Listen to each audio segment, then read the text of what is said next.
Bienvenue au Proprio Podcast, le rendez-vous des passionnés d'immobilier multirésidentiel et commercial où on dit les vraies affaires. Des chroniqueurs, des invités, des discussions franches, nos opinions sans filtre. Pour les investisseurs, développeurs, promoteurs et proprios engagés. Animé par Michael Faleschini et Karine Mercier. Le Proprio Podcast où l'on parle immobilier.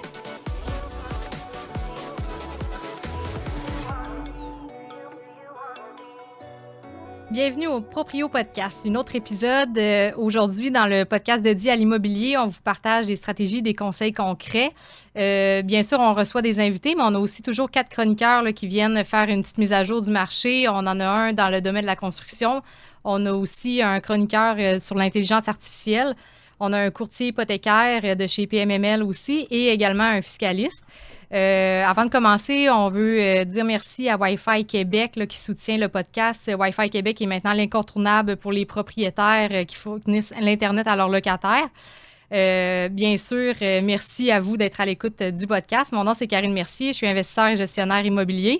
J'ai la chance aussi de co-animer avec mon associé Michael Faleschini. Salut Mike, comment ça va? Salut Karine, ça va super bien toi? Oui, merci, ça va bien.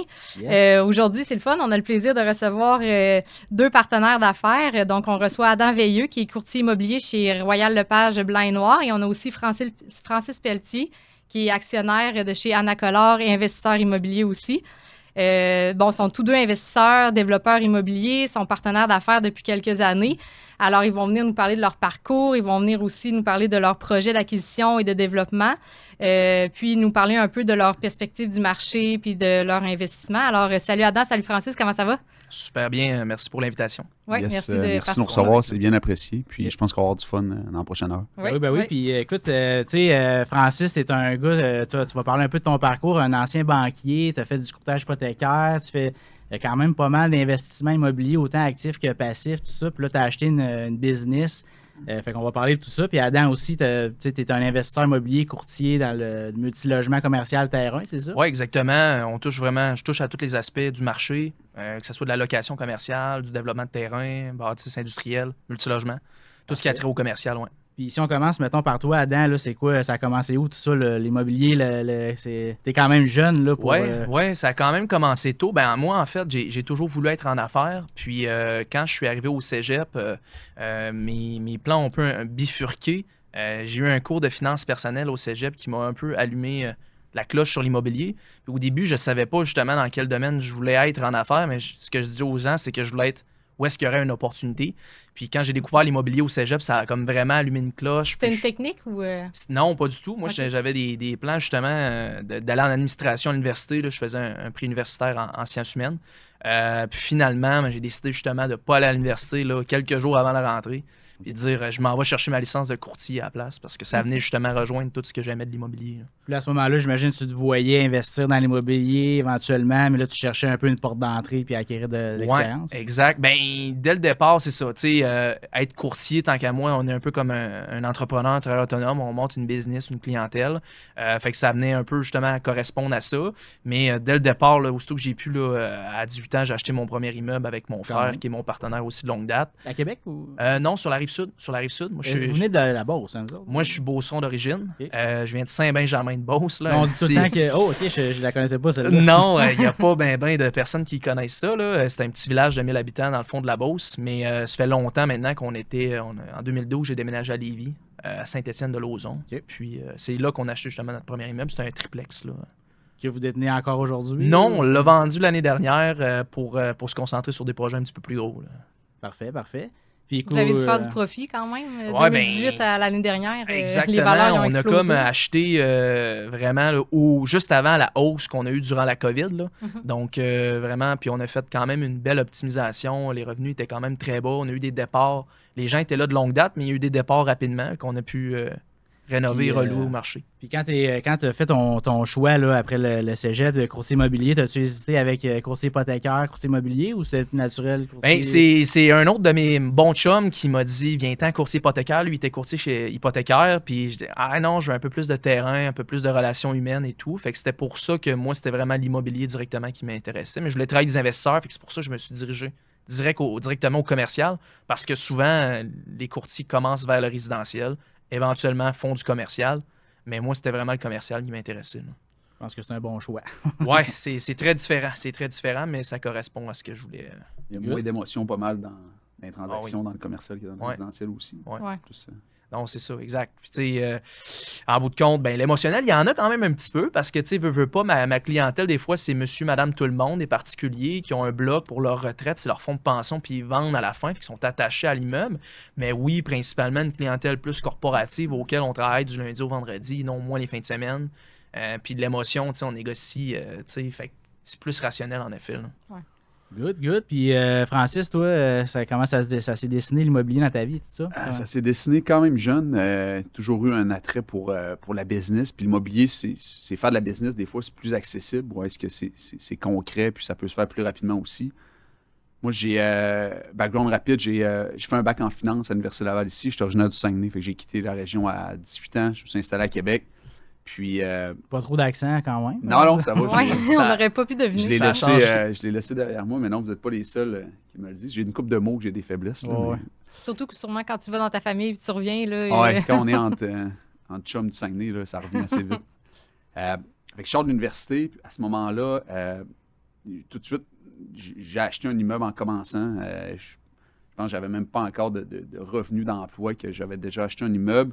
Puis dans une optique d'investissement à long terme, C'est toujours. quel type Ouais, est-ce que- d'immeuble? Je suis c'est un curieux. duplex à Québec, dans les rivières, que j'ai vendu il y a une couple d'années. Mais ceci étant dit, c'était toujours dans une optique de vision long terme, où est-ce que je me dis, au lieu d'investir ou de mettre de l'argent dans Montréal, ben, je vais laisser un peu les loyers puis la capitalisation le faire. Fait que ça a été ma vision très, très, très, très tôt. Puis par la suite, je suis allé dans le domaine bancaire, là, travailler pour une grande banque, où est-ce que je voulais être en business. Puis je me disais, si je suis banquier, où est-ce que je vais traiter avec des entreprises, ben, je vais être capable de mieux savoir un peu ce qui me tente ou ce qui me tente Parce moins. que tu faisais plus de l'entreprise ou Ouais, aussi de l'immobilier, les deux? OK, juste uniquement, je l'entreprise. faisais de la Fait que business. Tu as dû puis- voir toutes sortes de business, de champs d'expertise. Tu as dû te faire la main sur les états financiers, les différents. Tu sais, tout ça, tu as Ouais, une bonne c'est- école. Là? Je peux dire que moi, je peux considérer que c'est la plus belle école. Il y en a d'autres qui vont considérer qu'il y a d'autres excellentes écoles qui existent, mais quand tu es banquier commercial, tu as un portefeuille de clients qui varie entre 50 à 100 business différentes à peu près. Tu as tout vu, là, le manufacturier, le service. Ouais, tu sais, je vais mettre un bémol sur le mot tout, parce que j'ai pas Ouais. tout vu, mais, Non, mais façon de effectivement, parler. que dans ton portefeuille, c'est très, très diversifié. Puis en plus T'as de fait ça, ça tu as de 10 ans, l'immobilier. ça. Faites ça 5 ans. 5 ans, OK, sûr. je me Fait trompe. que, en plus de ça, tu as de l'immobilier. Fait que des fois, faire un peu d'immobilier au travers, ben, c'est le fun, c'est facile, ça se faisait bien. Fait que bref, fait que je fais ça pendant 5 ans. Puis à ce moment-là, ben, mon François, avec qui j'étais associé chez PMML, ben, lui avait déjà fait le saut une couple de mois avant dans le courtage. Puis il m'avait dit, écoute, viens donc voir ça, c'est le fun. Nanana. Fait que j'ai fait le saut avec, on s'est associés, on a monté la business pendant 3-4 ans. Ça a été un super beau parcours. Puis en parallèle, ben, François et moi, on voulait faire de l'immobilier activement, passivement. Fait que tout le courtage de l'argent que ça drainait, ben, ce qu'on faisait, c'est qu'on la prenait et on la réinvestissait. On la réinvestissait avec Adam, avec d'autres personnes. On trouvait un projet intéressant, on le faisait, on l'avançait. Puis moi, quand j'ai quitté, je ramène un peu quand j'étais dans le domaine bancaire. Quand j'ai quitté, j'étais avec une couple de mes clients qui avaient des modèles d'affaires intéressants. Puis je leur avais laissé savoir que si un jour ils voulaient vendre... Ça te fait une belle façon de prospecter des business parce que Ouais. c'est fait une série de contacts de propriétaires de business ou de gens haut placés dans des business. Fait que là, j'imagine, ben là, je te laisse continuer, mais tu sais, c'est une façon de faire la prospection un peu. Oh, oui, tu sais, dans ce domaine-là. c'est À toutes les fois, ton Parce que son trouver réseau des- m'impressionne à toutes les fois. Ouais, oui, c'est ça. Puis ça doit être diversifié quand même. Ça doit sortir beaucoup de l'immobilier. là, Ouais, tu sais, ça c'est- sortait beaucoup l'immobilier dans le portefeuille que j'avais. Il y a des directeurs de compte qui ont uniquement des portefeuilles immobiliers, fait que c'est sûr que c'est très, très centralisé dans ça. Moi, dans mon cas, j'avais du diversifié, fait que, ouais, tu as tout à fait raison à ce point-là, Mike. Puis quand j'ai quitté, j'ai laissé une coupe de cartes postales en disant s'il y a de quoi, tu sais, rappelez-moi. Puis le propriétaire d'Anacolor, on s'est recontacté, je l'avais relancé, on s'était relancé. Puis lui attendait de voir ce que ses enfants allaient vouloir faire. C'était un propriétaire unique. C'était pas, tu sais, Il y avait un plusieurs actionnaires. associé à l'époque qui a racheté, mais il était pas mal, il était majoritaire. Puis, fait qu'on a commencé à discuter, on a fait évaluer, ça a été long quand même, ça a pris un processus de 2 ans qu'on a jasé sans que je fasse de move, sans avoir de quoi de concret. On a signé une lettre d'intention en fin 2023, puis j'ai commencé là, chez Anacolor en début 2024. Puis le but d'acheter cette compagnie-là, c'est qu'il t'a contacté parce qu'il vendait. C'était pas nécessairement parce que c'était la business que tu voulais acheter. Là. Tu voulais acheter une business, être propriétaire, mais J'avais des les critères qui opérations, sont quand c'était- même... J'avais des critères précis. J'aurais pas acheté un dépanneur au coin de la rue parce que c'est pas un modèle d'affaires qui qui t'intéressait. m'intéressait, mais ok. tu sais, ça me prenait... J'avais certains critères à laquelle, oui, cette entreprise-là répondait. Ok. Puis encore aujourd'hui, je suis pleinement épanoui puis bien content de... Tu veux-tu du nous en move. parler un peu d'Anacolor? Qu'est-ce que ça fait? Puis... Oui, je peux en parler. Essentiellement, c'est très niché dans le domaine de la construction. On est manufacturier pour le revêtement métallique qui s'en vont sur les bâtiments, principalement des bâtiments neufs ou des rénovations. Fait qu'il y a un bâtiment, on prend un hôpital où est-ce que toute la façade du bâtiment, mais ce qu'on voit, c'est des panneaux d'aluminium majoritairement. Puis ces panneaux-là peuvent être peints de n'importe quelle couleur. Fait que nous, on s'occupe d'appliquer la peinture sur les panneaux qui arrivent chez nous de couleur aluminium, en fait, qui n'ont pas de couleur. On les peinture, ils sortent de l'usine, puis sont garantis de 20 à 25 ans selon les différents... selon ce que le client veut, puis selon les différents Puis le processus. marché géographique, ça s'étend de jusqu'à où? Le monde pense que c'est nord-américain ce qu'on fait, mais il y a quand même un point géographique où est-ce que l'entreprise à Vancouver ne viendra pas faire peinture au Québec. Parce que transporter Ben l'aluminium non, c'est ça, qui a ça été fait pas de découpé, sens. qui est prêt jusqu'ici, après ça repartir là-bas, ouais, c'est ça. Exact. Au Québec, on est chanceux, on a quand même un bon approvisionnement en aluminium. On a beaucoup de Faites-vous transformateurs des portes et d'aluminium. fenêtres? Parce qu'il y en a beaucoup qui font ça, de On peindre de peinture, l'aluminium. ouais, on va peinturer certains cadres et fenêtres. OK. Donc, Parce que c'est fait en aluminium, puis ouais. ça... OK. fait que ça, Faites c'est ça un en bon point. usine, à Saint-Lambert de Lauzon. Ouais, puis, en plein ça. faites votre Donc, quartier rive général. sud de Québec, ouais. On a à peu près 25 employés d'usine, 5 ou 6 employés de bureau.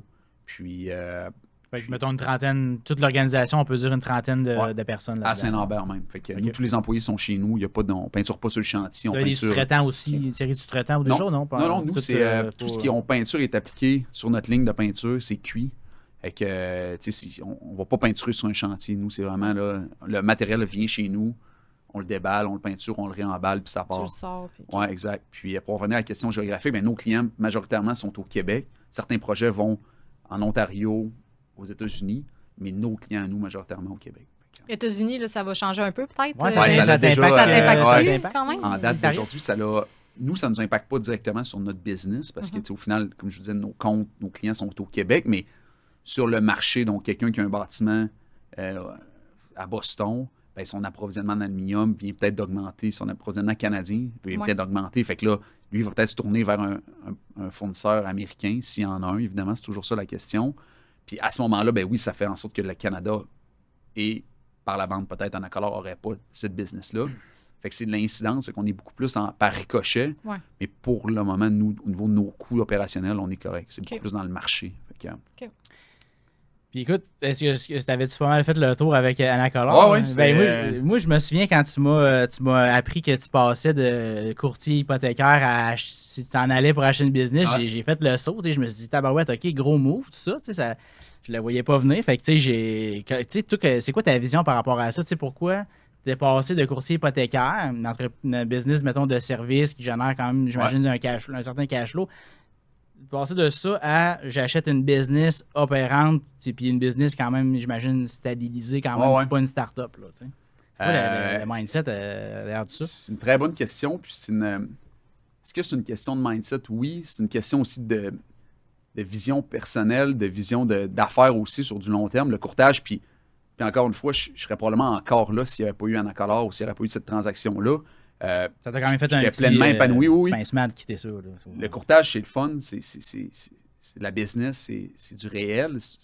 Sauf que plus tu veux grossir, plus il faut que tu travailles, plus tu grossis ton équipe. Plus c'est. Puis un point tel, ben, la business de courtage en soi, c'est difficilement valorisable ou c'est difficile de vendre ta clientèle de courtage. C'est moins un actif un petit peu. Là. Puis c'est tout le Exactement. temps, j'imagine, c'est tout le temps recommencer, dans le sens que tu sais, la clientèle, faut toujours oui, il doit y avoir une base, mais tu sais, Ben, le tu peux- revenu Faut est à toujours que créer t'ailles tout le chercher temps. des nouveaux tu sais. clients. Ça. La clientèle va demeurer, mais le revenu est toujours à créer. Fait que la personne qui vient aujourd'hui, qui vient de finir un bâtiment et qui veut du financement pour un immeuble de 50 logements, ben, ça ne veut pas dire que l'année suivante, être prête à venir te voir pour un Exact. 65 ou un 55. Ça, c'est propre au modèle d'affaires du courtage commercial, là, on s'entend. Fait qu'en parallèle, ben, j'avais des discussions avec, justement, pour Anacolor. Fait que la réflexion que j'ai eue, c'est Anacolor, c'est du concret, il y a une capitalisation qui est faite, puis dans 25-30 ans, c'est transférable à mes enfants. Puis ça, pour moi, c'était hyper important. Ouais, est-ce qu'au moment où j'ai pris la décision, mon petit gars venait de naître, on avait un projet d'en avoir un deuxième. Donc, il y a eu une réflexion Chose business. faite, je pense. Oui, c'est fait. Fait que, officiellement, petite fille. Puis, ça a été beaucoup dans le questionnement interne, mais dans la transférabilité de l'entreprise puis la pérennité de l'entreprise à mes enfants. Fait que ça, c'était hyper important pour moi. Chose que le courtage a de la misère à situer ça. Fait que ça a été vraiment ma réflexion à ce moment-là. Puis, c'est ce qui amène justement à ça. Là. Puis, ça m'amène à une question. Est-ce que dans le courtage, c'est possible justement d'avoir une équipe que tu peux déléguer beaucoup pour justement... Où justement, un des problèmes, c'est qu'il faut tout le temps que tu aies les mains dedans. Comme une Pour business, te des retirer fois... un peu plus des opérations, Ouais, c'est ça. mettons. Je pense que tu dois être là, ça, c'est sûr et certain. Ouais. Tu peux également être moins hands-on, fait qu'avoir moins les mains sur le volant, mais tout dépendamment de tes objectifs. Moi, si je reviens au courtage, j'avais 27, 28 ans, le couteau entre les dents, puis tu veux être au courant des transactions, tu veux être... Puis je pense que de monter une équipe dans ce domaine-là qui est 100% efficace ou que tu peux 100% te retirer, ça ne se peut pas. Je pense que tu peux... Limite, dans tout business, c'est assez difficile de dire que tu peux te retirer à 100%, on s'entend, exact. mais... Tu peux avoir des bonnes ententes avec ton staff, tu peux faire de la place, sauf que de te retirer, ben, à un moment donné, tu perds le fil du marché, du comment ça va. Puis la meilleure réponse que tu donnes à ton client, c'est la réponse que tu as maintenant, qui est propre au marché. Là. Le marché est comme ça, on s'en va à telle banque ou pour telle raison, les taux sont ça. Fait, si tu te retires, ben, tu perds aussi du market intel dans ce qui se fait. Fait que moi, je pense que pour être bon puis avoir une bonne équipe, il faut que tu sois là. Tu peux avoir la plus grosse équipe que tu veux, mais je pense qu'il faut que tu sois quand même là. Puis, le leadership, ça paraît, les relations bancaires, les relations, des notaires, c'est un peu ton Puis nom. le marché il évolue tellement vite, je veux dire, tout ce qui est très banque, CHL, je veux dire, les programmes. Ouais, aux 2 mois, c'est ça. faut que tu fasses des transactions à tous les mois. Là, C'est ça, si tu te retires, puis t'es pas là, puis tu sais pas trop ce qui se passe, ça peut aller vite. Là. Non, exact. Fait qu'en étant tout le temps plus hands-on là-dedans, ça te permet moins d'investir aussi, peut-être. Moins de temps pour dire, OK, je place mes pions, j'investis dans des actifs un peu plus concrets, un peu plus tangibles, autant la brique que les business opérantes. Là. Ouais, c'est pas du tangible. Vraiment, là, mais... tu trouves une façon de le faire qui te convient à un moment donné dans le temps, mais au début, on l'achetait directement puis on l'opérait. À un moment donné, ça devenait inviable. Ou est-ce que tu fais-tu du courtage ou tu fais de l'immobilier? Puis ça, c'est vraiment une bonne question. C'est une question qui est difficile à répondre parce que le courtage génère des liquidités que le marché boursier ou le marché monétaire peut te donner du rendement, mais quand tu es dans l'immobilier tous les jours, ben, tu veux toi aussi en faire de l'immobilier. Ouais, c'est ça, tu veux pas juste regarder apparaître. Ben non, c'est ça, exact. Là, tu tournes, là, tu cherches des deals, tu essaies d'en faire, tu peux en faire activement, passivement, on va en parler sûrement un peu plus tard, mais fait, tu veux cheminer dans ça, donc... Puis, tu sais, maintenant, on revient un petit peu justement à Anacolor, la business opérante, tu sais, sans nous donner les chiffres, tu sais, comment tu as évalué ça? C'est un multiple du BAYA? Tu sais, c'est quoi un peu? La meilleure façon de le faire, c'est de le faire évaluer par un professionnel. Fait que, à partir de là, moi, c'est ce qu'on a fait. Tu as fait un rachat d'actions? Ou... Ouais. Okay. Puis tu sais, actuellement, je suis actionnaire minoritaire. On a un plan de relève où est-ce que j'achète un pourcentage déterminé par année sur 5 ans. Puis tu sais, la valeur, elle est déterminée par mon comptable, son comptable qui ont évalué, puis c'est une évaluation professionnelle. Est-ce que c'est réévalué à chaque année quand vient le temps de racheter, le prix n'est pas gelé sur 5 au jour ans? zéro, Il n'est pas gelé, il est dans des paramètres. Okay. Fait que je pense que c'est une bonne définition. Il est dans des paramètres. Comme des multiples, des choses comme ça. C'est ça, exactement. Okay. Puis, si ton revenu augmente, ben, tu vas peut-être payer un peu plus cher parce que...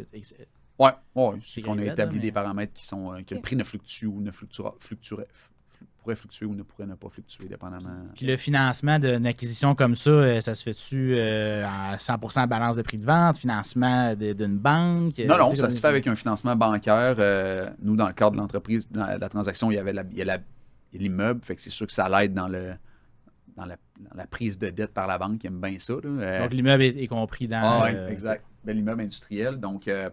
c'est une méchante bâtisse. C'est gros comment comme bâtisse? Je sais pas si à peu près 40 000 pieds carrés. OK. Ouais. Vous avez 40 000 pieds carrés de plancher? Ah, c'est gros. Oui, ça exclut le terrain. Oui, non, exactement. Fait sur un terrain d'à peu près 100 000 pieds carrés. En fait, tu peux peut-être agrandir justement la bâtisse en plus. Là. C'est un parc industriel qui est en croissance aussi. Ouais, je connais la rue Damas-Breton. Ouais. Je pense que dans mon ancienne carrière d'évaluateur, j'avais évalué un immeuble là-bas. Je ne sais pas si c'est le tien. Ça fait plusieurs années, là, mais c'est de quoi qui est en effervescence. Ah ouais, aussi, vraiment, la ville a investi beaucoup. Dans le résidentiel aussi, il y a des projets qui pop pas mal. Ouais, le maire veut passer de 7 000 à 10 000 habitants dans cette municipalité-là. Puis on est prêt. Il y a un chemin de fer qui passe proche. Il y a l'autoroute de la Beauce qui est à côté. Fait que non, c'est un beau... 16 minutes des ponts. Là. Ouais. Fait que, on peut dire que c'est en Beauce, là, mais c'est pas si loin en Beauce. Toi, tu travailles là à tous les jours. Oui, exactement. Plus avec les clients, développement, la business, travailler l'amélioration de tout ça. Parfait. Puis écoute, d'un point de vue immobilier, mettons qu'on rentre un petit peu plus deep dans le sujet, c'est quoi votre... dans le fond, vous faites de l'investissement passif et actif, plus actif, c'est quoi un petit peu... Ben, moi, je considère plutôt actif. Plutôt actif, Tu sais, pour faire de l'immobilier passivement, là, je pense que c'est d'apporter des sommes d'argent, tu sais. Ouais. Mais souvent, on entend dire que l'immobilier, c'est comme de l'investissement passif. Je considère pas que c'est le cas. C'est vraiment une business d'humain, au bout de compte. Là. C'est le cas si tu es un investisseur passif. Exact, mais tu uniquement. as quelqu'un Sinon, qui oui, s'occupe un de prendre en opérateur. charge, que ça soit gestion du projet, le développement, tout ce qui a trait à ça. Le rendement ne sera pas le même pour un investisseur passif Définitivement. qu'un investisseur actif, on s'entend aussi. Parce que Définitivement. l'investisseur actif, c'est vraiment pour lui une business opérante. Exact. Tandis que l'investisseur passif, ben, lui, il peut comparer ça à un investissement à bourse ou Ouais. etc. Là, Exact. Mais bon. tu sais, même encore là, il faudrait qu'il s'engage un gestionnaire comme vous, puis déléguer à 100%. Mais il y aura quand même à s'en occuper un minimum de son immeuble versus la bourse, selon moi. Là. Ah, Il va falloir qu'il c'est s'occupe clair. des refinancements. S'il veut C'est ça. en racheter un autre, à faut qu'il moins trouve. que- Tu sais, ça devient un peu actif Ouais. à ce niveau-là. Ça, là. ça aussi, parce que tu sais, nous, on investit avec des partenaires qui sont passifs, mais tu sais, Ouais. on s'occupe vraiment de tout. Ouais, c'est ça. Ouais. L'investisseur va signer, Ouais. mais tu sais, on fait quand même les financements, tout ça. Mais c'est ça. sûr que ça reste qu'il va être impliqué dans les décisions, mettons, d'achat-vente ou de refinancement. Fait qu'encore là, c'est déjà plus d'ouvrage Ouais. C'est ça. que de la bourse. Là, Ah, tu puis sais. je pense qu'il n'y a rien de parfait au final. C'est chaque personne qui a son modèle d'affaires qu'il veut. Puis si quelqu'un dit, moi, j'étais à la bourse puis je suis bien là, ben, il y a une raison pourquoi il était à la bourse puis il n'est pas en immobilier. Tu sais. Puis l'inverse aussi, où est-ce qu'il y a du monde que. C'est la gestion des locataires. Ouais. Je te le dis tout de suite, Ouais, là, ça, c'est sûr. C'est Ouais, c'est ça. plausible. Ça, c'est 100% plausible. On sait. Et que, il y en a aussi qui sont 100% d'immobilier, zéro à. C'est tu sais, ça. fait que je pense que c'est un. Ben, l'immobilier, c'est un marché beaucoup plus fermé versus la bourse. Là. Tu sais, il faut probablement c'est L'accessibilité c'est pas- du marché. Oui, c'est l'accessibilité, ça. Ouais. c'est pas liquide aussi. Tu sais, c'est Ouais. pas, tu La peux pas bourse, acheter tu 10 peux piastres t'enregistrer sur d'immobilier. n'importe quelle plateforme, acheter les Absolument. actions d'une compagnie n'importe où dans le monde. L'immobilier, il faut que tu trouves ton immeuble. là, tu sais, Oui, c'est- puis vous avez des titres boursiers à 25 cents, 10 cents. C'est là, donc ça. oui, plus accessible en effet. Là. Puis vous autres, ça ressemble à quoi un peu vos investissements? Vous faites un petit peu de toutes sortes de types d'actifs. Ça ressemble à quoi?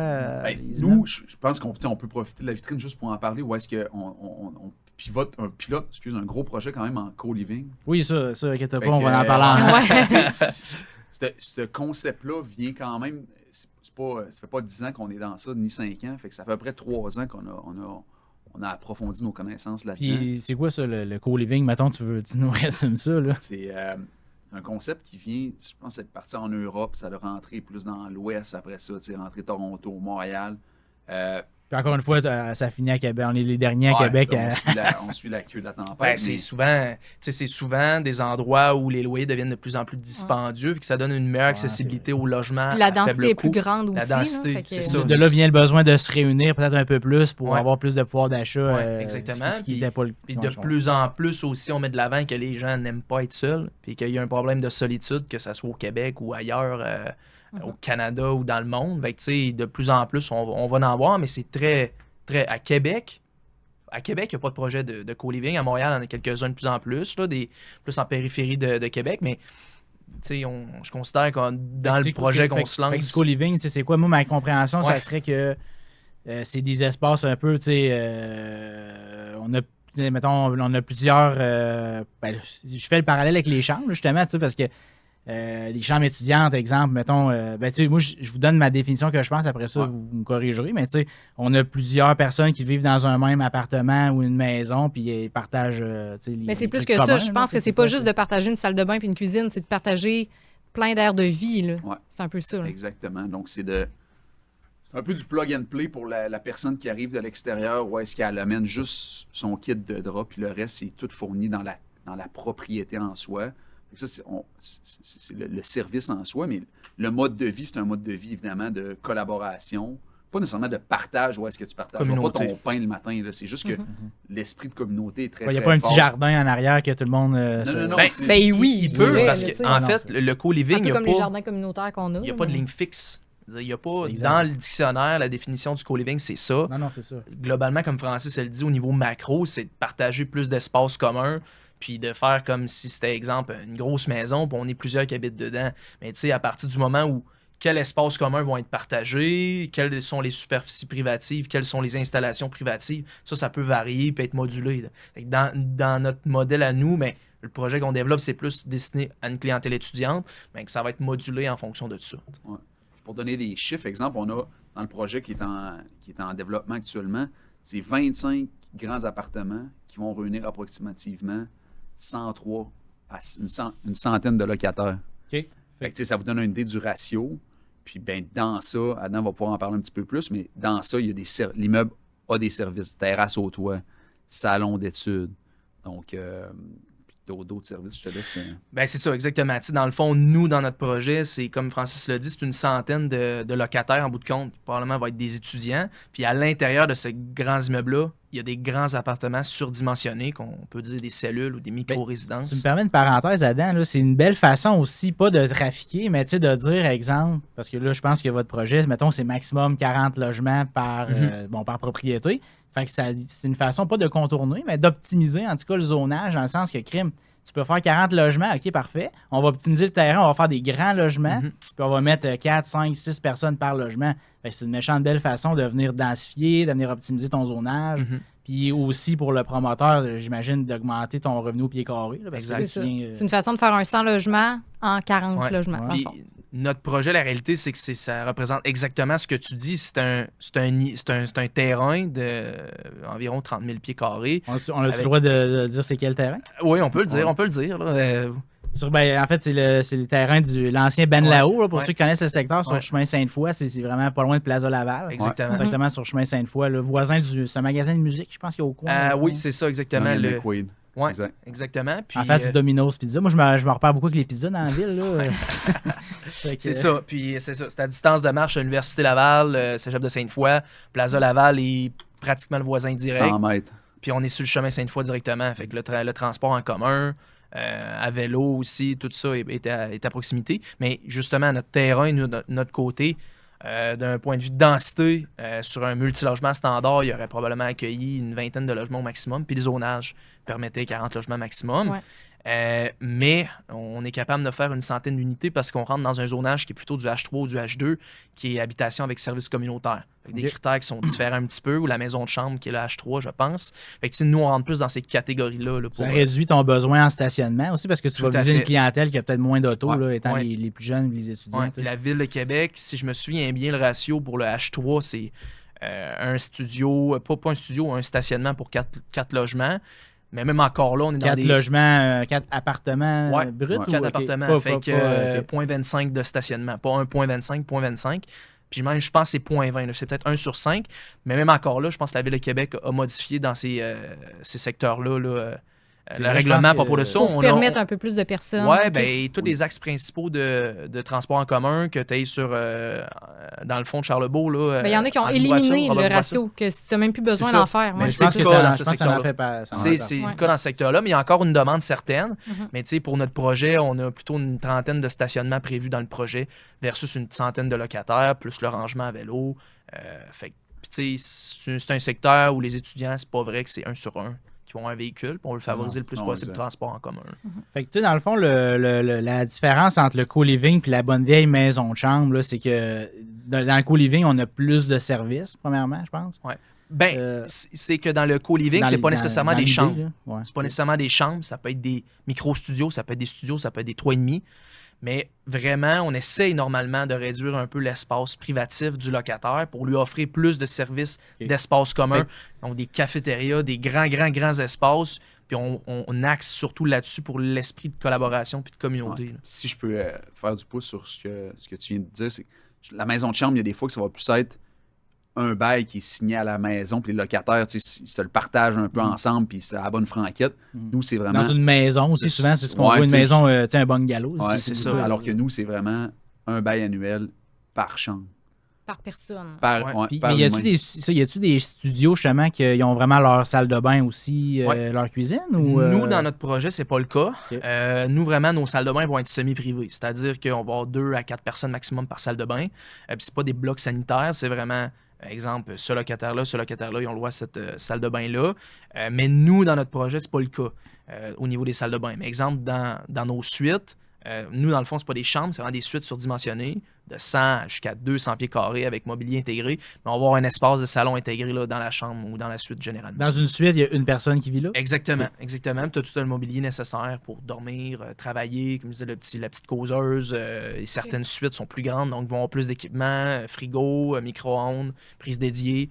Fait que c'est vraiment, c'est ça. Puis là, vous me dites qu'actuellement à Québec, il n'y a pas vraiment de projet de co-living là, qui est au-dessus de... Nous, c'est un projet neuf. Là, fait Ouais. que c'est dans le projet neuf, non, ça je te confirme. Ok. Il y a des bâtiments qui sont de 40 logements qui ont un concept similaire, très près il faut savoir que c'est très près des centres, des écoles, Mhm. Ouais. que ce soit l'Université Laval, les différents cégeps là, dans les environs. Fait que c'est sûr que c'est un endroit géographique cible pour ça. Fait que oui, il y a des immeubles qui sont déjà dans Qui ce se comparent. concept-là.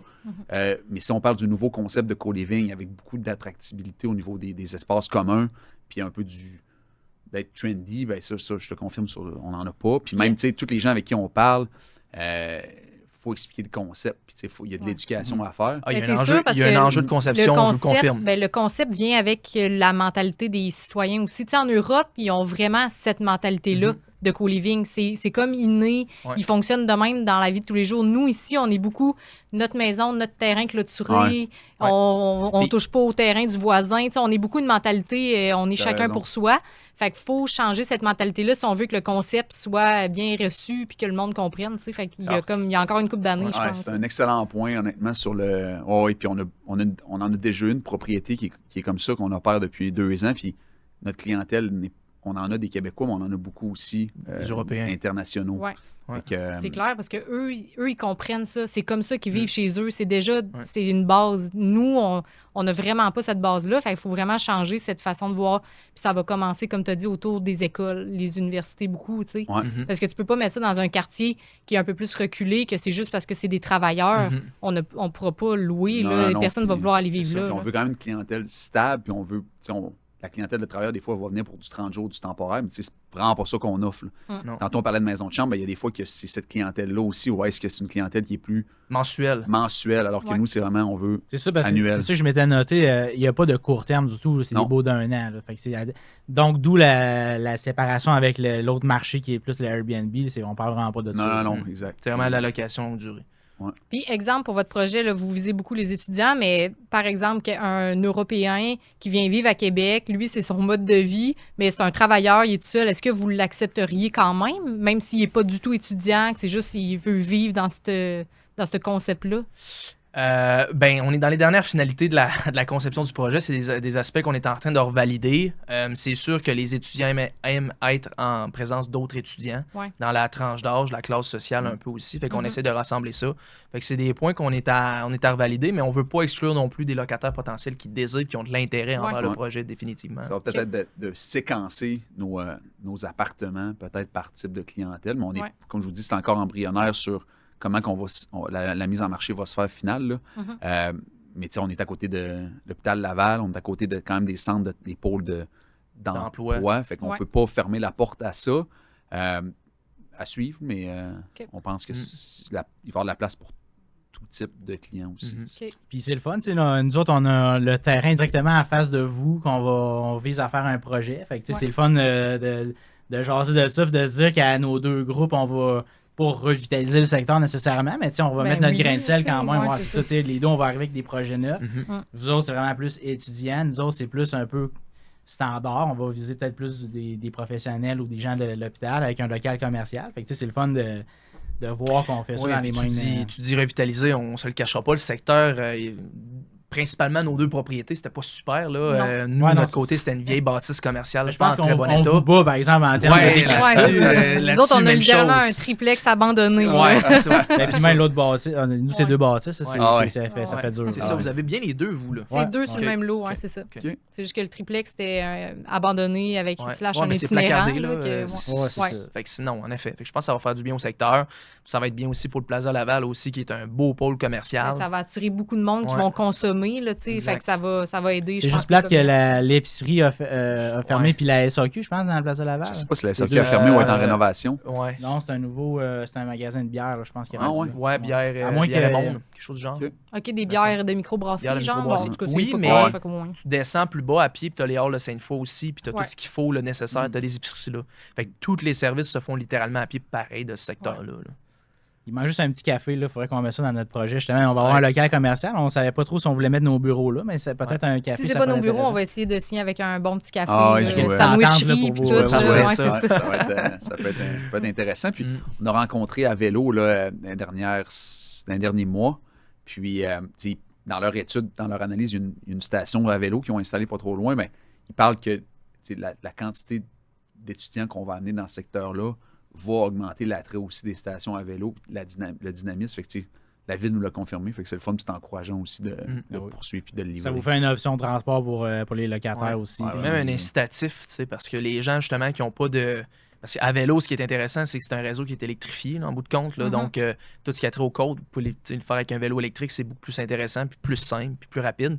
Fait que nous autres, c'est vraiment ce qu'on veut mettre l'attrait là-dessus, parce que c'est pas tout le monde qui a des véhicules, mais les gens, généralement, doivent se déplacer. Là. Ouais. Ou travailler, ou aller à l'école. Ouais, puis même que, justement, à vélo, ben il y en a à l'Université Laval, il y en a au Cégep, il y en a dans le secteur. Moi, c'est ma prochaine question, parce que là, s'ils partent avec à vélo, puis ils veulent juste se rendre à l'école qui n'est pas tellement loin, mais là, après ça, il faut quand même qu'ils repartent leur vélo à quelque part. Ouais. Mais le concept est super, parce qu'à vélo, moi, je trouve, c'est vraiment adapté à une clientèle qui est plus jeune, puis je pense qu'une grosse partie, un gros pourcentage, c'est du 18 à 25 ans qui utilisent le service. Fait que tu peux, justement, il y a des stations à l'université, tu peux récupérer, exemple, justement, en face du Place de Laval, un vélo, le déposer à l'université. Tu peux le dropper à n'importe quelle autre station. Exactement. J'ai une question, vu que vous avez communiqué avec la ville, là, sûrement que tu connais un peu plus le concept. Je pensais à ça l'autre jour parce que j'étais en auto, puis je voyais plein de monde à vélo, puis je me disais, mettons, là, tu pars à vélo travailler avec ce vélo-là, tu le déposes dans un truc qui est vide, là. Tu vas travailler, tu reviens, mais là, il n'y en a plus de vélo. Là, qu'est-ce que tu fais? C'est sûr qu'il peut avoir cet enjeu-là. Est-ce que tu es obligé de redéposer ton vélo ou tant que tu le gardes avec toi, tu payes? C'est-tu pour ça que... Je pense que tu payes là, à l'utilisation Mais mettons minute, que tu voudrais je crois. être sûr d'avoir ton vélo quand tu reviens, tu pourrais-tu comme le garder? Mettons, tu le montes à ton travail, puis tu peux repartir avec au pire. Et tu vas payer le temps de tout ça. ça. Mais tu payes le C'est temps, ça, mais... mais... La compagnie qui L'étude Vélo de Solutions, qui est en sous-traitance de la gestion des bornes et tout, ben, eux, ils ont un service qui est assez rapide, où est-ce que quand il en manque à différents endroits, ben, ils ont des équipes de service qui vont essayer de rapatrier le tout. Petit à Québec, vous le savez, c'est quand même... Il y a la Haute-Ville, la Basse-Ville, donc les gens, il y a beaucoup plus de monde qui le prennent pour descendre que pour monter, tu sais. Ouais. Fait qu'il y a beaucoup d'équipes qui sont dans l'équilibrage des Parce que c'est différentes ça, il y a Une stations. équipe en bas qui remonte les Ah vélos. Oui, ben, carrément, parce que tu sais, si t'arrives puis tous les vélos sont là, puis il faut que tu parques le tien, tu sais, il faut qu'il y ait quand même... Normalement, avant d'installer une nouvelle station, il y a une étude de marché qui se font quand même.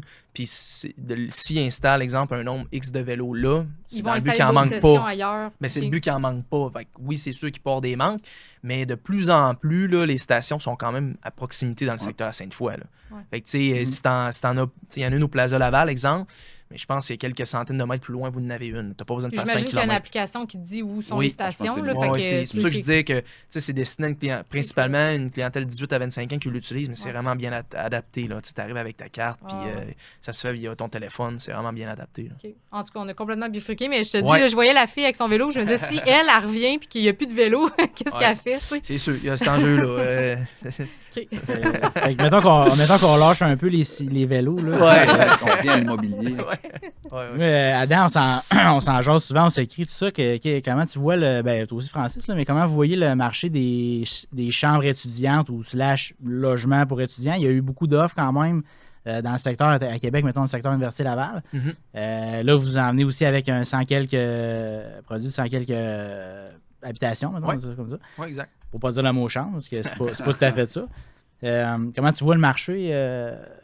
On se jasait puis on trouvait qu'il y avait un petit peu moins de demandes. Bon, là, c'est-tu lié? Y a-tu moins d'immigration? Y a-tu des immigrants aussi qui étaient temporaires, soit étudiants, travailleurs, qui sont retournés dans leur pays avec les mesures du gouvernement là, pour un peu restreindre?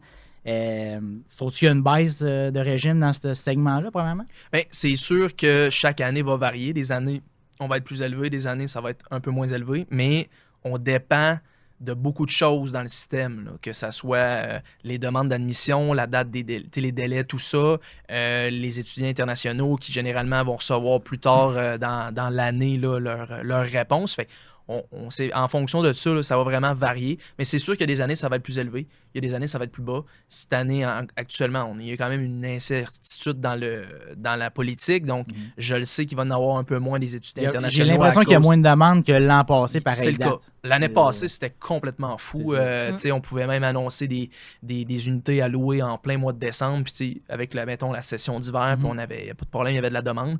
Mais cette année, oui, c'était un petit peu plus tranquille. C'est devenu un petit peu plus tard, mais tu vois, les étudiants internationaux, je le sais, à l'Université Laval, les demandes ont été retardées puis ont fait d'autres cycles de demandes. Là. Fait que C'est ça qui est bien aussi avec le logement étudiant, c'est que tu peux être patient. Mettons, tu mets ton logement à louer début janvier ou février. Ben là, tu as quand même des gens à l'avance qui peuvent être là. Ouais. Après ça, je sais pas, tu as les demandes du cégep, après ça, tu as les demandes de l'université. Tu as plein de strates, de segments que tu peux être patient jusqu'au mois d'août avant de finir de louer ton produit, tu sais, versus un logement conventionnel. S'il n'est pas loué en juillet ou là, ça devient chaud. Là, Oui, tu sais. puis les unités qu'on offre dans la clientèle étudiante, c'est du tout inclus. Alors, on est chauffé, éclairé, meubles, Internet haute vitesse, service de conciergerie, buanderie.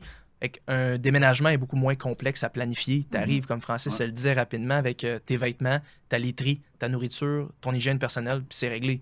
Tu peux louer rapidement un logement ou une habitation ou une chambre, puis déménager la semaine d'après sans trop planifier des déménageurs, des électroménagers, tu sais, des... Ouais. Là, vous en avez parlé brièvement tantôt. Vous avez fait un projet aussi qui est quasiment collé sur le terrain du chemin du cégep Sainte-Foy. C'est un 21 chambres, 22 chambres? 22 unités, exactement. C'est une ancienne résidence déjà? C'est quoi? Ouais. La différence, c'est ça. C'était un projet de reconversion vraiment directement à l'entrée du cégep, dans un emplacement exceptionnel. C'est une résidence pour aînés qui fermait ses activités. Là. Puis le transfert était difficile. C'était pas possible de vendre la résidence pour aînés à un autre opérateur. Donc, nous, on est arrivé avec ce projet-là. Puis l'emplacement et le type d'actifs nous permettait de pouvoir développer ce projet-là. Là. On voit ça. En tout cas, fait que ça vous a permis de voir un peu le marché, la dynamique de ce produit-là un peu plus petite échelle avant de faire votre plus gros projet aussi. Ouais, je prends la balle au bon dans ça. Où est-ce que le moment qu'on a su qu'il y avait une demande pour ce type de produit-là, avant même de déposer notre offre d'achat sur cet immeuble-là, Adam, il fait un post marketplace de chambre à louer avec un prix fictif, puis une coupe de photos, une coupe de... Je me souviens plus combien exactement on avait eu de clics puis d'attraits, mais c'est aux alentours de 2000 clics en 2 semaines. Fait que là, c'est là qu'on est dit... En plein hiver. En plein hiver, on va retirer l'annonce, on va avancer dans le projet. Et t'as combien ce logement-là? Écoute, c'est assez standard. Je pense que j'avais mis la chambre autour de 625, 650 $. C'est pas mal ça le marché actuellement. Ouais. Là. Ben, Ça, sinon c'était plus, l'année passée? il y a 2 ans. 2 ans, 2 ans et demi ouais. à peu près. Ouais. Puis oui, ben, c'est là aussi qu'on a compris que on parle du manque de logement, mais on parle pas du manque de logement pour étudiants. Puis vous regarderez vraiment à l'Université Laval, il y a des longues listes d'attente pour les résidences de l'Université Laval. Il y a une forte demande. Les gens, vous le savez, le coût des logements est de plus en plus cher. Les gens ont de la misère à se trouver des logements plus traditionnels parce que c'est trop cher. Ouais. Les gens vont se diriger justement vers cette option-là. Est-ce que vous avez contacté l'Université Laval pour justement, ils ont des listes d'attente à n'en plus finir. Est-ce qu'ils vont donner votre référence? Est-ce que vous vous êtes renseigné si vous pouvez faire ça? Ou C'est un autre aspect qu'on veut essayer de pousser le plus possible avec notre plus gros projet. Parce qu'eux, ils n'ont ça a pas pas été rien à perdre. nécessaire. S'ils ont trop de monde puis qu'anyway, ils ne vont pas les desservir, pourquoi pas vous On a référer? rencontré des gens du cégep de Sainte-Foy qui ont adoré nos projets. Ok. Mais oui, on veut le mettre plus d'avant, essayer de voir s'il y a une collaboration qui peut se faire avec l'Université Laval. C'est sûr et certain. C'est quand même la plus grosse université au Québec. C'est 45 000 étudiants. Là. Oui, puis le but, c'est de loger les gens qui vont aller étudier Ouais, là. Fait vraiment. qu'eux, ils n'ont rien à perdre. Oui, là, c'est je ça. pense, Ouais, tu sais. il y a aussi l'Université Laval attire quand même beaucoup de gens de l'extérieur. Là. Ça, Ouais. on a personne à ça. C'est pas une nouvelle pour personne. Mhm. Autant les athlètes que des gens qui viennent étudier spécifiquement ici. Ouais, on a des programmes uniques. Donc, ça amène quand même un bon mouvement vers Sainte-Foy. Fait que tu sais, au-delà de l'Université Laval propre les résidences, ben, c'est juste de travailler autour de ce marché-là, Ouais. puis de travailler avec les associations étudiantes par moment ou de travailler avec les équipes aussi sportives. Mhm. Ça peut être c'est une autre façon qu'il peut avoir du Ah, puis reach. tu as 2 hôpitaux aussi, tu sais. C'est interrelié avec les étudiants aussi, les stages, etc. Fait que En c'est tout un infirmerie, écosystème. tout ça, là, tu sais. Ouais. Ouais, vraiment. Donc, non, on y croit, puis on y croit. Ça fait longtemps qu'on connaît le marché, qu'on le sait, puis on pense que ça va être bien accueilli. Puis, un succès, tu sais, ce qui est important aussi, c'est qu'il y a un succès de location, mais que ça soit aussi un succès financier. Fait qu'actuellement, là, au niveau des 2 barèmes, là, on est quand même bien Puis bien si avancé. on parle un peu de la structure, est-ce que vous êtes en partenariat, investisseur? C'est quoi un peu votre modèle d'affaires à ce niveau-là, structure de partenariat? Ça, ce qu'on a fait, c'est qu'on est 4 gars habituels, puis on a levé de l'équité à laquelle on a donné des parts. On s'est associé également avec un constructeur qui est associé dans le projet. Fait qu'on est quand même bien imbriqué au niveau... Groupe Turco, pour pas le nommer. Ouais. OK, good. Ouais, non, Steve est notre associé. Ouais. Vraiment, ça coche sa construction. Ouais, donc... Fait que vous avez fait le choix de dire, OK, on s'associe avec notre constructeur, on l'embarque dans le projet. Tu sais, il y a 2 écoles de pensée un peu des fois là-dedans. Il y en a Ouais. qui disent, il ne faut pas s'associer avec le constructeur. Il y en a qui disent, non, associe-toi avec le constructeur. Tu sais, vous, c'est quoi? Nous, c'est un critère qui était important parce que c'est un projet qui est un peu particulier dans le sens, c'est pas bâtir un 24 logements Non, avec c'est des ça. bois assez facilement, structure, puis alors que nous, il faut que ça soit réfléchi, puis il faut qu'on l'implique dès le départ dans les discussions avec l'architecte, tu sais, en conception. C'est qui votre architecte? À C'est un vraiment spécial comme projet? Là? C'est l'achat par architecture avec qui on travaille. Puis, tu sais, pour montrer à quel point c'est un enjeu, la conception est complexe et unique. Eux, ils ont engagé, exemple, une firme spécialisée en normes de la construction. Parce que dans plusieurs aspects de la conception, on tombe dans des cracks du code au bâtiment. On n'est pas du multilogement, on n'est pas un hôtel, on n'est pas une résidence pour aînés. OK. Fait qu'il faut vraiment travailler en amont au niveau des normes de construction, que ce soit au niveau de l'accessibilité, de l'intégrité coupe-feu, toutes ces choses-là. Fait que c'est pour ça aussi que travailler main dans la main avec le constructeur, c'est quand même important au niveau de la coordination. Puis c'était idéal pour nous de s'associer avec... Ouais, Avec non, Steve, son exact. équipe. Puis, fait que ça a été constructeur, puis après ça, on a levé plus quelqu'un de passif au niveau de l'équité. Fait que c'était notre recette. Est-ce que c'est la meilleure? Est-ce que c'est. Tu sais, je pense qu'il y a différentes recettes, puis c'est propre à chacun. Dans ce projet-là, à date, la structure va super bien. Mhm. Les étapes suivent, on n'a pas eu de belle courbe. Fait qu'on est content. À partir de là, on va pouvoir se reparler dans un an et quelques. On aura fait la livraison de l'immeuble, puis est-ce que le discours va être le même? On le souhaite. Ça peut que ce soit différent. On va avoir eu on va avoir des ajustements, c'est sûr, à faire, mais je te dirais que notre recette, elle ressemble à ça. Ce n'est pas une recette copier-coller d'un autre projet. On l'a fait custom à notre Ah oui, à ce littéralement. projet-là. Puis, Ouais, parce que- Ouais, vas-y. Parce que, ben oui, on a lui qu'on a à l'entrée du cégep, mais je pense que t'en as un au Saguenay aussi. Là. ouais, on a un immeuble très similaire au Saguenay, tout près du cégep. Donc, une trentaine d'unités aussi dans le même modèle d'affaires. Fait que c'est ça Fait que ça a qu'on... été, On s'est vraiment spécialisé dans les dernières années. Puis, tu sais, les enjeux aussi avec la rénovation, c'est on doit dealer avec certaines affaires qu'on contrôle pas, puis qu'on peut pas changer. Fait que là, vraiment, c'était pour ça que, moi, quand j'ai dit à Francis, écoute, on a tellement de demandes, c'est fou, puis les étudiants, ils aiment le modèle pour la plupart, mais on voulait quelque chose d'encore plus précis, sur mesure, détaillé. Fait que vraiment, on s'est décidé, ben, ce projet-là, ça va être ça.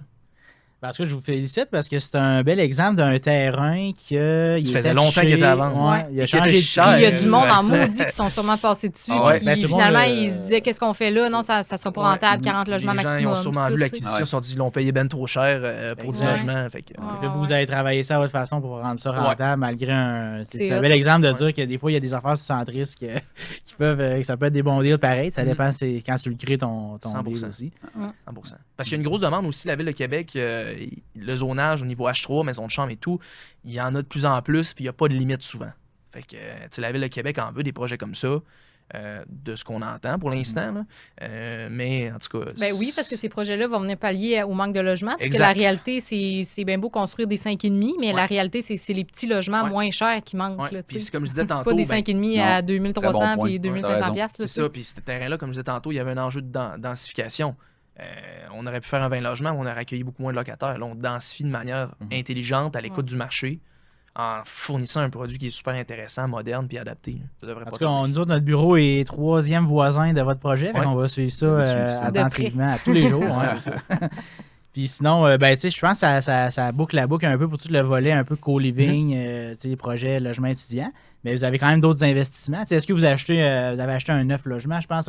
Achetez-vous aussi des blocs standards ou tu sais, des projets de multilogement standards? Ouais, Ou, puis, il y a un moment donné, on a eu une petite réflexion en lunchant où est-ce que se surexposer dans un domaine, dans un marché, tantôt on parlait de bourse puis d'immobilier, ben, c'est un peu le même principe en immobilier. Si on se surexpose en co-living, en suite locative, ben, à un moment donné, ça se peut que le marché change puis ça soit... Ouais. Mm. Fait qu'on a décidé de se diversifier davantage sur du long terme, pas à court terme, où est-ce qu'on va orienter davantage nos projets de construction neuve ou de développement ou d'achat d'immeubles usagés vers des immeubles standards pour justement équilibrer le portefeuille.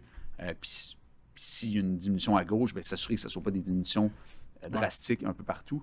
Fait que, tu sais, pour répondre à ta question, oui, on fait des transactions qui sont dans des immeubles standards, neufs ou usagés. Vous en regardez encore. Puis, Ben oui, ouais, puis comme vous êtes gestionnaire, t'sais, on s'entend, il n'y a pas juste du beau dans le co-living, là, dans le sens qu'il y a un peu plus de gestion à faire. Fait que c'est pour ça, on peut, un peu comme Francis dit. Juste les inclusions, ça amène C'est une ça. série de gestion. Exact. Plus se diversifier, faire des actifs plus traditionnels, que ce soit de la construction neuve ou des immeubles usagers. On en a quand même acheté dans les derniers mois. Vous êtes bien plugués aussi. Vous avez des positions quand même aussi intéressantes pour avoir des opportunités. Oui, on est à l'affût du marché puis, aussi. C'est sûr que jamais je vais essayer que ça nuise à mes clients, bien sûr. Là, des mais fois. c'est sûr, toi, tu es dans une position un peu délicate aussi. Tu travailles pour ton client quand même. Tout Pour le vendre, temps. La priorité, on n'a jamais acheté de propriété hors marché. Souvent, les gens ils pensent que ça peut être le cas, mais en tout cas, moi, ça n'a jamais été le cas. Puis, c'est ça, c'est tout ça des immeubles qui sont déjà sur Centris, même que on en a acheté quelques-uns. Cet immeuble-là, le 22 à Sainte-Foy, c'était sur Centris depuis un petit bout. Personne n'a vu le projet. Même chose, le 9 que tu parlais, c'était. Non, lui, ça a fait C'était plus récent, mais il y en a que c'était quelques mois sur le marché. Nous autres, le terrain en face de votre projet, c'est la même affaire. C'était à vendre depuis, je pense, 1 an.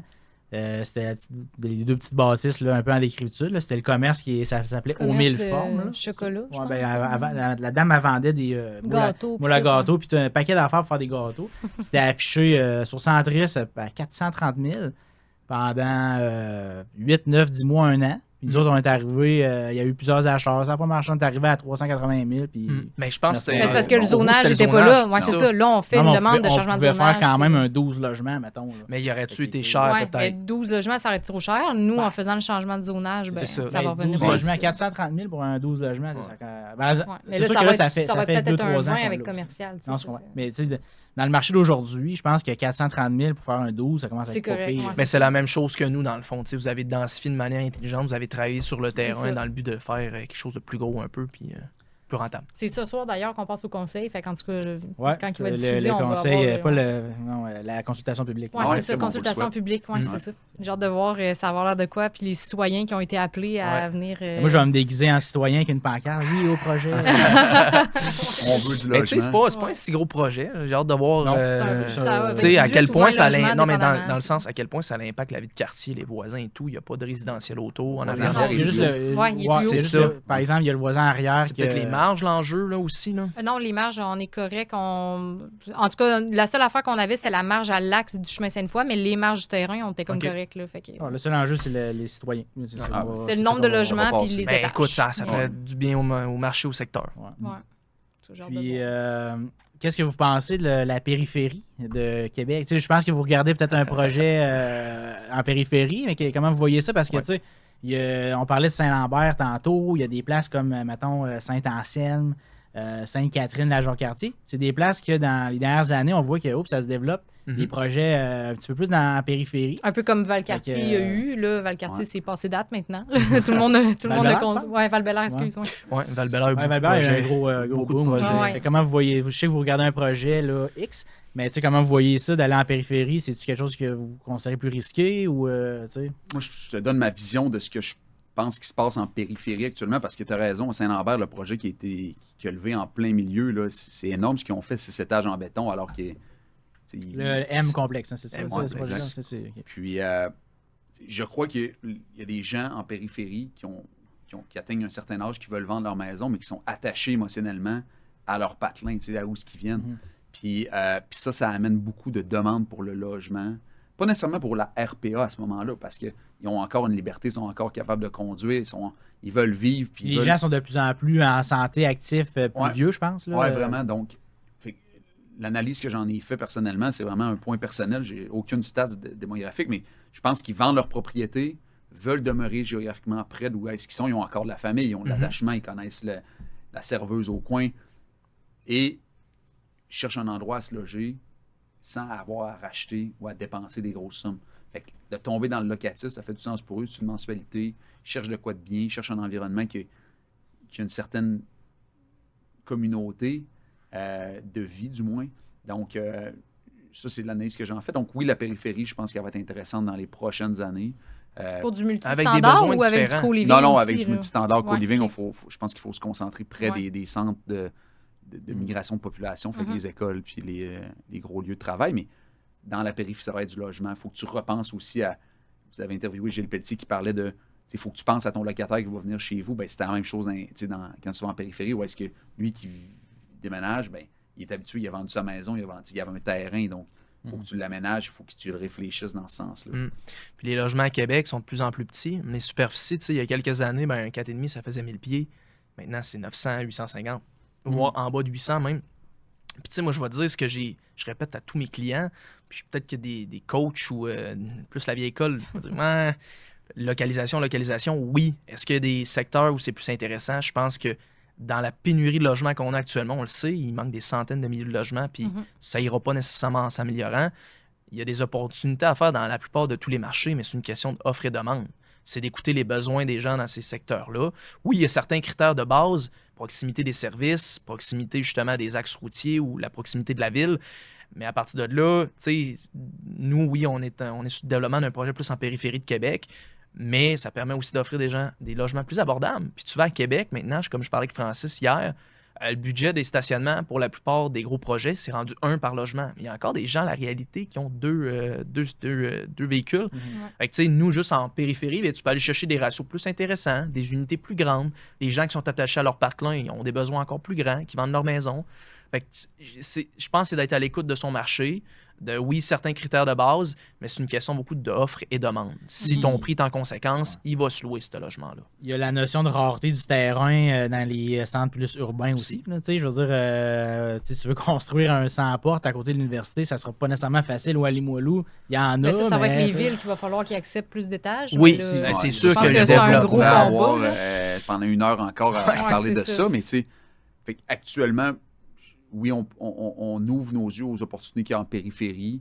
Puis, on ne cherche pas à aller non plus trop loin. C'est juste un endroit où est-ce qu'il est peut-être mal desservi, près de la ville, mais près du rural un peu. Rive-Sud, Rive-Nord, on n'est pas fermé.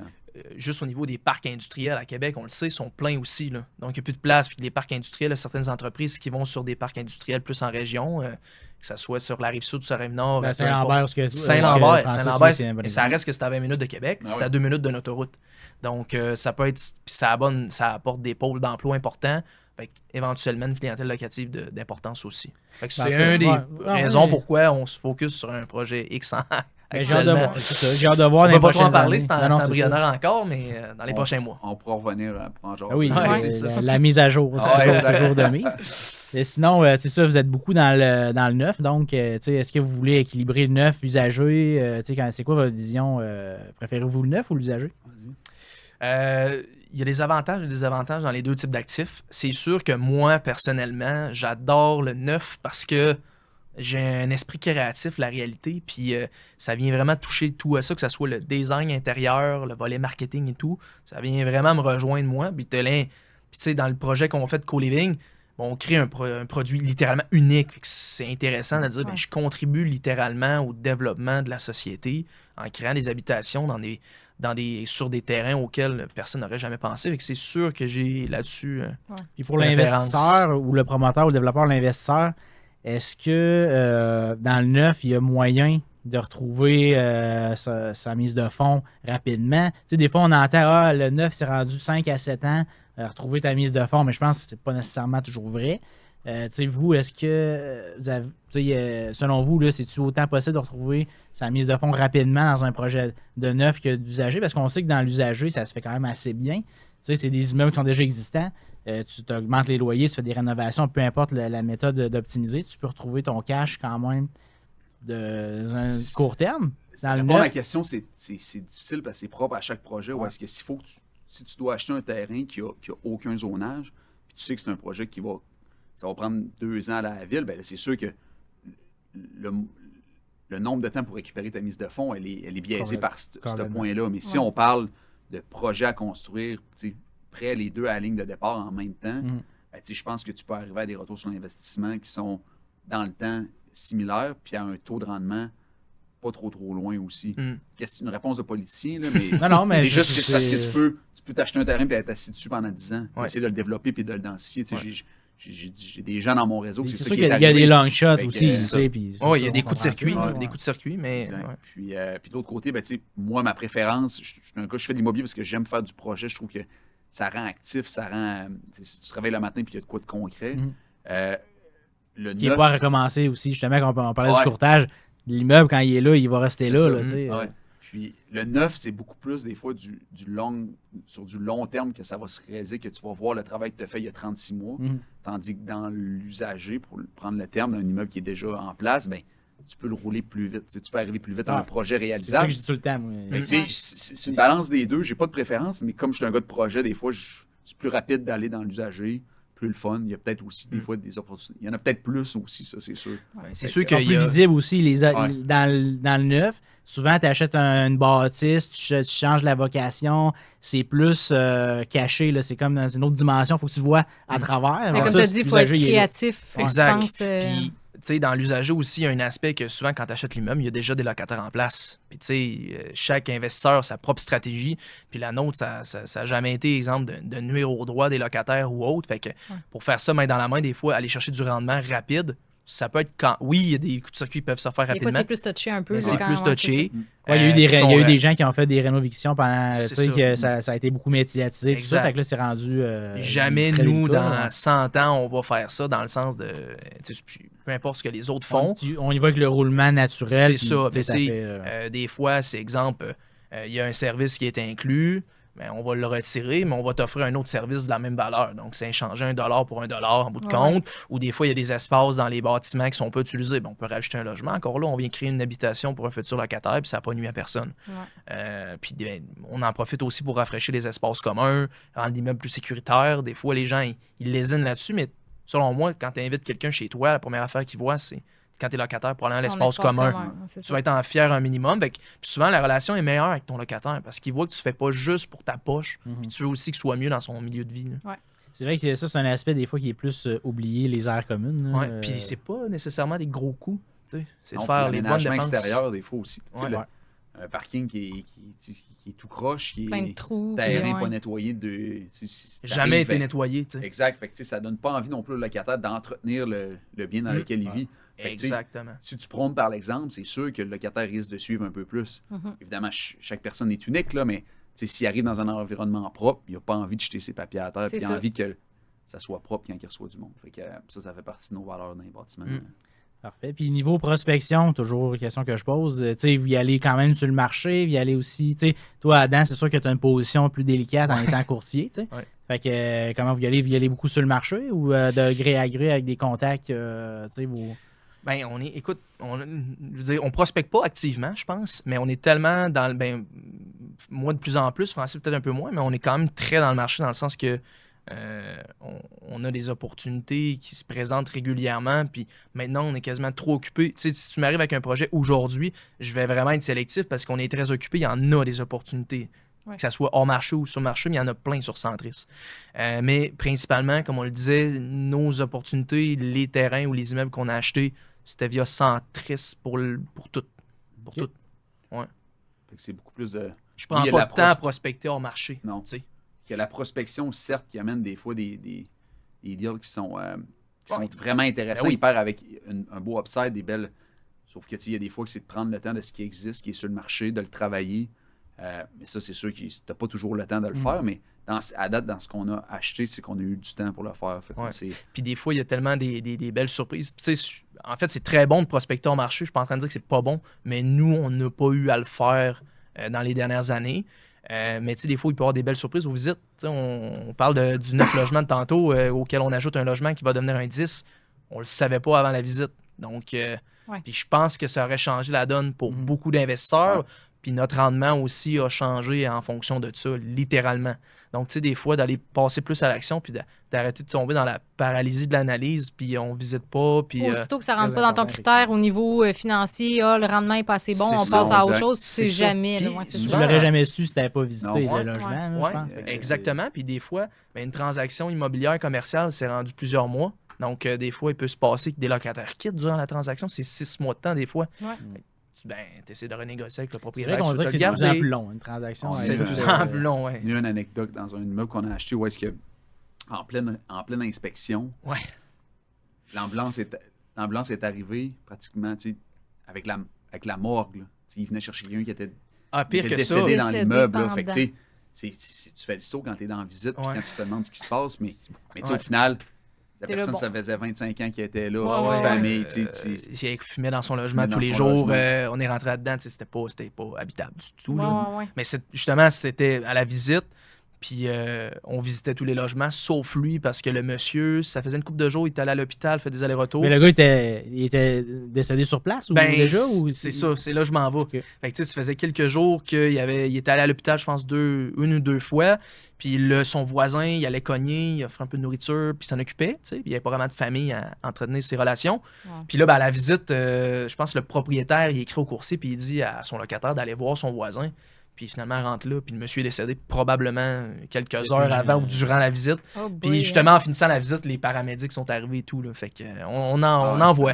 Là, vous l'avez acheté finalement, cet immeuble-là? Ouais, Ouais, finalement, c'est fait. Ouais, ouais, ouais. On est en... On est en train de le finaliser. Ouais, exact. Puis c'est quoi la suite? Qui gère vos immeubles? Hein? Parce que là, vous dites que vous êtes actif, niveau. Ouais, c'est une bonne question, ça. Ouais, c'est ça. C'est moi qui gère les immeubles, mais on a beaucoup de Les appels sous-traitants. de service, les Ouais. toutes, là, tu sais. Ouais. OK. C'est moi qui gère pour l'instant. C'est sûr que c'est beaucoup de travail. Mais on a beaucoup de sous-traitants qui nous aident pareil. Là. Tu sais, c'est pas moi qui va là avec mon pouch faire des rénovations. Ou, tu sais, on a une adjointe administrative aussi niveau virtuel là, OK. qui nous aide aussi beaucoup.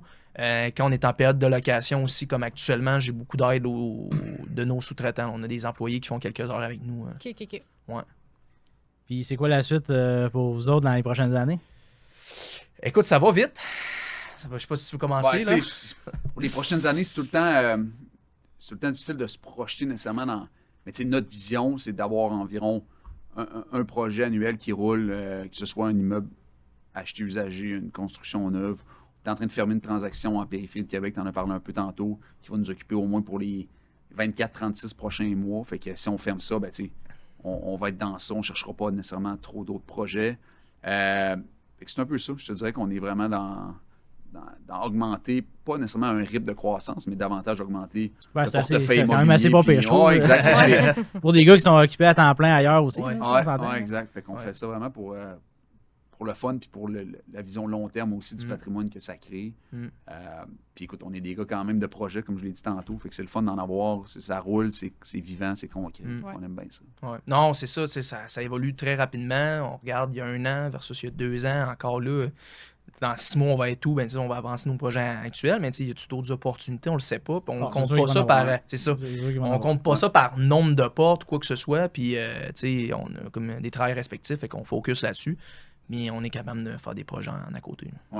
Bien sûr. En tout cas, vous êtes super bien partis. Merci d'avoir participé au podcast. C'était vraiment intéressant. Ouais. Puis certainement qu'on va vous inviter à faire une petite mise à jour. Ouais, là, laisse-nous pour, 16-18 mois, puis on va être Votre on nouveau va être projet, bon. Ouais. puis aussi le co-living, là, voir Yes. comment ça a été. Puis merci à vous deux aussi. C'est une Ouais. belle vitrine, puis un beau Yes. podcast, dans le fun à écouter, des bons invités, puis Merci. keep the good work. Bien sûr, Merci merci, beaucoup. boys. Yes. Salut Merci. tout le monde. Salut.